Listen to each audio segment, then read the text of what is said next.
تھوڑا سا میں ایک اشارہ کر دوں آپ کو. ابھی ہمارے یہاں باہر چوک میں کوئی بندہ فائر کر دے, ہوائی فائر ہی کر دے, ہم اپنے بچوں کو اندر, نہ بیٹا باہر نہ نکلی, گولی نہ کہیں لگ جائے, بیٹا باہر نہ جائیں.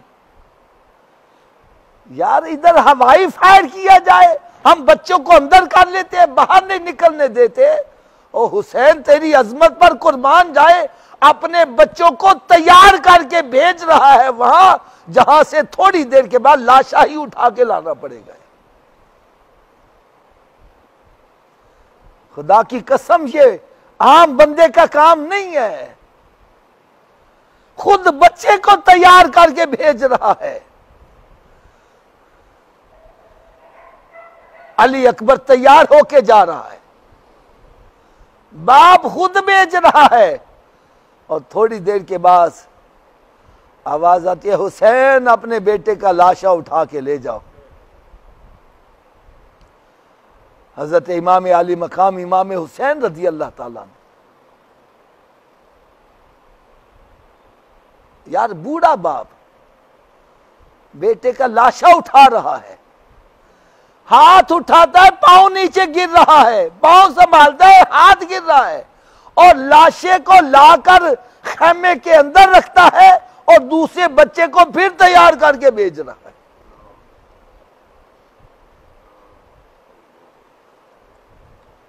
اس کا لاشا اٹھا کے لا رہا ہے, پھر اگلے کو تیار کر کے بھیج رہا ہے.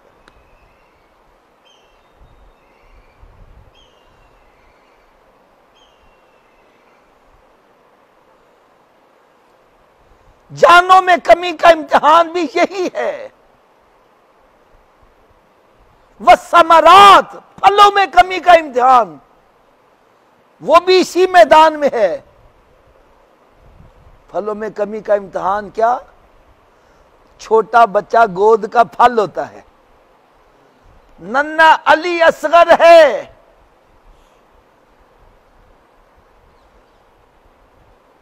پیاس سے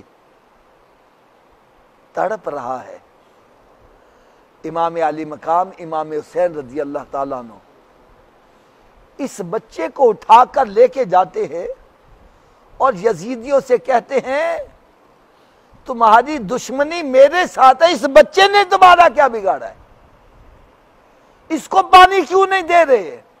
وہ کہتے ہیں حسین پانی بڑا ہے, تمہارے لیے, تمہارے بچوں کے لیے, تمہارے جانوروں کے لیے بڑا ہے, لیکن شرط یہ ہے کہ یزید کی بیعت کر لو.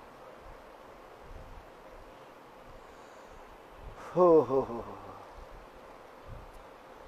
حضرت امام علی مقام امام حسین رضی اللہ تعالیٰ عنہ نے اپنے بچے کی طرف دیکھا ہوگا کہ بیٹا یہ کیا کہہ رہے ہیں.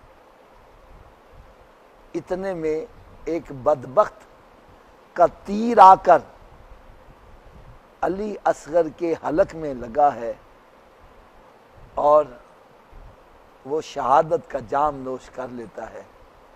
یعنی بچے نے اپنا سر باپ کے ساتھ لگا دیا کہ ابا مجھے تو منظور ہے, یزید منظور نہیں ہے. گود کا پھل, اس کا امتحان بھی یہی ہے. پانچوں کے پانچوں پیپر ایک ہی میدان میں دے دیے گئے ہیں, امتحان گاہ بھی, ایگزامینیشن ہال تبدیل نہیں ہوگا, اور ایک ہی دن میں سارے پیپر حل کرنے, اور ٹائم بھی اتنا شارٹ. صبح کا سورج نکلے گا دوپہر کے زوال سے پہلے پہلے. میں کہتا ہوں حسین تیری عظمت پر کروڑوں سلام کہ تو نے سارے پیپر حل کر کے دکھا دیے اور ہر پیپر میں ٹاپ حاصل کر کے دکھایا, پورے پورے نمبر حاصل کر کے دکھائے.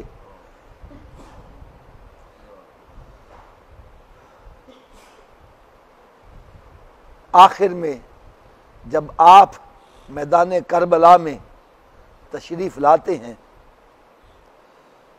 آپ نے خطبہ ارشاد فرمایا ہے. یہ خطبہ ڈر کے نہیں, اتمام حجت کے لیے. کل کو یہ کوئی نہ کہہ دے اور سانتے پتہ ہی نہیں چلیا سرکار دا نواسا اسی قتل کر دیں دے، سانتے پتہ ہی نہیں چلا۔ فرمایا مجھے جانتے ہو میں کون ہوں؟ جس کا نبی کا تم نے کلمہ پڑھا میں اسی کا نواسا تمہارے سامنے کھڑا ہوں۔ مجھے جانتے ہو میں کون ہوں؟ میری ماں فاطمہ خاتون جنت ہے، بابا شیر علی شیر خدا ہے۔ مجھے جانتے ہو میں کون ہوں؟ ارے میں وہی ہوں جس کی خاطر سرکار دو عالم صلی اللہ علیہ وسلم اپنے سجدے طویل کر دیا کرتے تھے۔ ارے میں وہی ہوں جس کی خاطر جنت سے جوڑے منگوائے جاتے تھے۔ ارے میں وہی ہوں جس کو سرکار صلی اللہ علیہ وسلم اپنے کندھوں پر سوار کیا کرتے تھے۔ میں وہی ہوں جس کے لیے سرکار نے فرمایا حسین مجھ سے ہے، میں حسین سے ہوں۔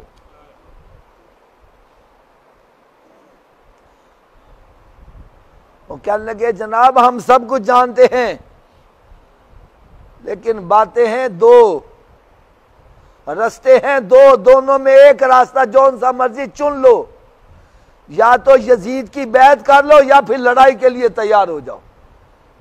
اے میرے بھولے بالے سنیوں ذرا توجہ سے سنو، امام علی مقام نے جواب کیا دیا؟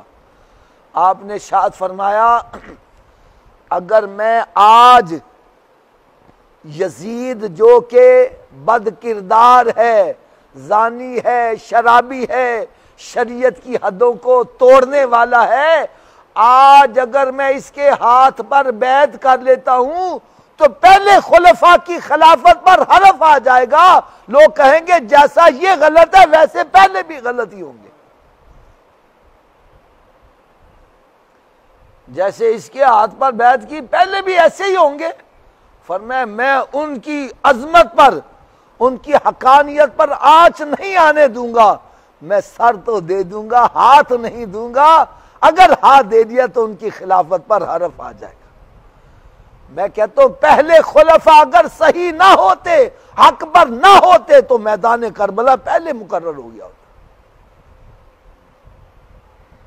آپ نے شہادت کا جام نوش کر کے یہ بتلا دیا جتنی دیر خلفاء حق پر تھے ہم بیعت کرتے آئے، اور جب نہ حق آ گیا تو ہم بیعت کرنے کے لیے تیار نہیں ہیں۔